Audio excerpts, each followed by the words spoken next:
Hi, എല്ലാവർക്കും സ്വാഗതം. നമ്മൾ ഇന്ന് ചെയ്യാൻ പോകുന്നത് പുളിശ്ശേരിയിലെ ഏറ്റവും രുചികരമായിട്ടുള്ള നാടൻ മാമ്പഴ പുളിശ്ശേരിയാണ്. ഇത് സദ്യകളിൽ മറക്കാതെ നിങ്ങളിത് സദ്യവട്ടങ്ങളിൽ ചെയ്യാൻ ശ്രമിക്കുക. മാങ്ങാ സീസണിലാണ് നമ്മളിത് കൂടുതലും ചെയ്യുന്നത്. നല്ല നാരുള്ള പഴുത്ത മാങ്ങയാണ് ഇതിന് വേണ്ടത്, നാടൻ മാങ്ങ. അപ്പം ഇതെങ്ങനെയാണ് വളരെ ഈസി ആയിട്ട് തയ്യാറാക്കാമെന്നുള്ളതാണ് ഇന്നത്തെ റെസിപ്പിയിലൂടെ ഞാൻ നിങ്ങളുടെ മുമ്പിൽ അവതരിപ്പിക്കുന്നത്. നമുക്കിനി മാമ്പഴ പുളിശ്ശേരി ഉണ്ടാക്കാനായിട്ട് പോകാം.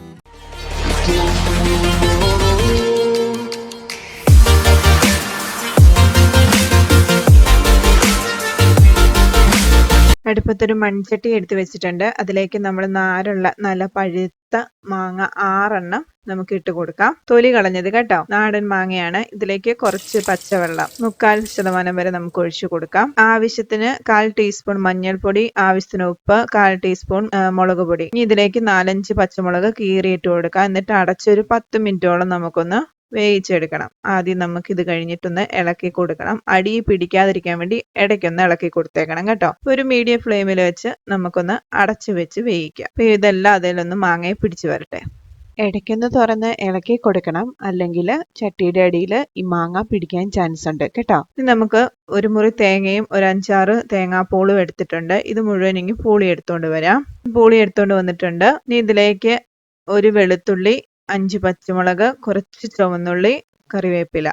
ഇതിലേക്ക് 1 ടീസ്പൂൺ നല്ല ജീരകം നമുക്ക് ഇതിലേക്ക് ഇട്ട് കൊടുക്കാം. ചുവന്നുള്ളിയുടെ പകുതിയോളം നമ്മൾ ഇട്ടു. വെളുത്തുള്ളി ഒരെണ്ണം മുഴുവൻ ഇട്ടു. പിന്നെ പച്ചമുളകും കറിവേപ്പിലയും കൂടെ നമുക്ക് ആഡ് ചെയ്യാം. എന്നിട്ട് നമുക്ക് നന്നായിട്ട് അരച്ചെടുത്തോണ്ട് വരാം. ഇനിയിപ്പോ നമുക്ക് വെന്തോ നോക്കാം. ഇപ്പൊ വെന്ത് വന്നിട്ടുണ്ട്. നല്ലപോലെ വെട്ടിത്തിളച്ച് കണ്ടോ, മാങ്ങയുടെ കളറും നല്ലപോലെ ആ മഞ്ഞളും എല്ലാം ചേർന്ന് മുളക് പൊടിയും എല്ലാം ഒരുവിധം എല്ലാം മിക്സിംഗ് ആയിട്ട് വന്നിട്ടുണ്ട്. പച്ചമുളകൊക്കെ ഒന്ന് നന്നായിട്ട് ഉടഞ്ഞു വന്നിട്ടുണ്ട്. എന്നാൽ മാങ്ങ ഉടഞ്ഞൊന്നും പോയിട്ടൊന്നുമില്ല. ഈ പരുവാകുമ്പോഴത്തേനും ഞാൻ ഇതിലേക്ക് ശർക്കര ഇപ്പോഴാണ് ഞാൻ ഇട്ട് കൊടുക്കുന്നത്. ഇത്രയും ചെറിയൊരു കഷ്ണം ശർക്കരയാണ് കൊടുക്കുന്നത്. നിങ്ങളുടെ കയ്യിൽ ശർക്കര പാനി ഉണ്ടെങ്കിൽ അത് 1 ടീസ്പൂൺ ഒഴിച്ചു കൊടുക്കാം. ചെറിയൊരു മധുരവും ഒരു പുളിയും ഒക്കെ വേണ്ടേ, എരിവും വേണ്ടേ. അപ്പൊ അതിനു വേണ്ടിയിട്ടാണ് ഇങ്ങനെ ചെയ്യുന്നത്. ഇനി ഇതിലേക്ക് നമ്മൾ അരച്ചു വെച്ചേക്കുന്ന അരപ്പ് നല്ല പോലെ വെള്ളം ഒരുപാട് ചേർക്കാണ്ട് തന്നെ നല്ല വെണ്ണ പോലെ അരച്ചെടുത്തേക്കുന്ന അരപ്പ് ഇതിലേക്ക് ചേർത്ത് കൊടുത്തൊന്ന് ഇളക്കി കൊടുക്കാം. ഇതൊന്ന് ജസ്റ്റ് തിള വരാൻ വേണ്ടി നോക്കി നിൽക്കുവാണ്. ആ അരപ്പ് ഒന്ന് ചെറുതായിട്ടൊന്ന് വെന്തോ വരെ. അന്നേരം ആകുമ്പോൾ ഞാനൊരു ശകലം കൂടി ഉപ്പ് ചേർത്തിട്ടുണ്ട്. തേങ്ങയുടെ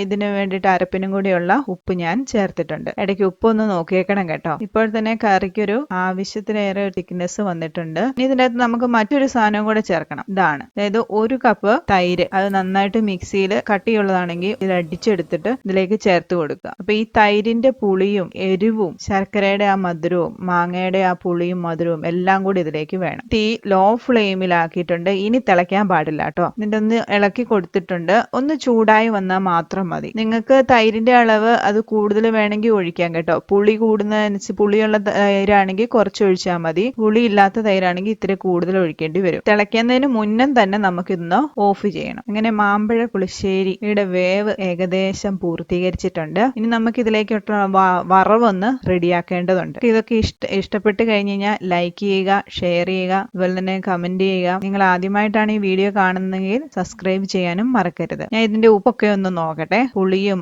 ആ എരിവും മധുരവും ഒക്കെ ഉണ്ടോ എന്ന് നോക്കട്ടെ. കറക്റ്റ് ആയിട്ടുണ്ട് കേട്ടോ. നിങ്ങൾ അതിനനുസരിച്ച് ശർക്കരയുടെ ഇത് മധുരം നേരിട്ട് മാങ്ങയ്ക്ക് കുറവാണെങ്കിൽ ഒരു ശകലം ശർക്കരയും കൂടെ ചേർത്ത് കൊടുക്കുക. ഉപ്പ് കുറവാണെങ്കിൽ ഇപ്പോൾ ചേർത്ത് കൊടുക്കാവുന്നതാണ്. ഇതിപ്പോ തിളയ്ക്കാൻ പോകുന്നു എന്ന് പാകമാകുമ്പോഴത്തേനും നമ്മൾ എന്ത് ചെയ്യും, തീ ഓഫ് ചെയ്ത് നമുക്ക് അടുപ്പേന്ന് ഇത് മാറ്റാം. ഈ ചട്ടിയുടെ ചൂടിൽ തന്നെ ഇതങ്ങ് ഇരുന്നുകൊള്ളും. നമുക്ക് വറവിനുള്ള പാത്രം റെഡിയാക്കിയിട്ടുണ്ട്. പാനിലേക്ക് നമ്മൾ നാടൻ റെസിപ്പി ആയതുകൊണ്ട് വെളിച്ചെണ്ണ തന്നെ ഒഴിച്ചു കൊടുക്കുന്നു. 2 ടീസ്പൂൺ വെളിച്ചെണ്ണ, 1 ടീസ്പൂൺ കടുക് ഇച്ചിരി ലേശം ഞാൻ കൂടുതൽ ഇട്ടിട്ടുണ്ട്. അത് പൊട്ടി വരുമ്പം അതിലേക്ക് നമ്മൾ മിച്ചം വന്ന ചുവന്നുള്ളി കൂടി അരിഞ്ഞു ചേർക്കുന്നു. നമുക്ക് കറിക്ക് മൊത്തം വേണ്ട ചുവന്നുള്ളിയും കറിവേപ്പിലയും ഒക്കെയാണ് ഞാൻ അതിൽ കാണിച്ചിരുന്നത്. ഇനി അതിലേക്ക് ബാക്കി വന്ന കറിവേപ്പിലയും കൂടെ ചേർത്ത് നന്നായിട്ട് ഇളക്കി കൊടുക്കുന്നു. ജസ്റ്റ് ഒന്ന് ഷെയ്ഡ് മാറിയാൽ മതി. ഞാൻ ഇതിൻ്റെ അകത്തൊരു 6-7 വറ്റൽ മുളകും കൂടെ ചേർത്ത് മുഴുവനായിട്ട് തന്നെ കേട്ടോ ചേർത്ത് ഒന്ന് ഇളക്കി കൊടുക്കുവാണ്. ഇതിലേക്ക് 1 ടീസ്പൂൺ ഉലുവ കൂടി ചേർത്തിട്ടുണ്ട്. നിങ്ങൾക്ക് വേണമെങ്കിൽ കടുക് പൊട്ടുന്ന കൊടുത്ത് ചേർക്കാം. അപ്പൊ ഒരുമാതിരി കരിഞ്ഞ ഷെയ്ഡ് ആയിരിക്കും. അതുകൊണ്ടാണ് ഞാൻ ഇപ്പൊ ചേർത്ത് കൊടുത്തത്. ഇതിനകത്തൊരു 1/4 ടീസ്പൂൺ പോലും ഇല്ലാതെ മുളക് പൊടി കൂടി ചേർത്ത്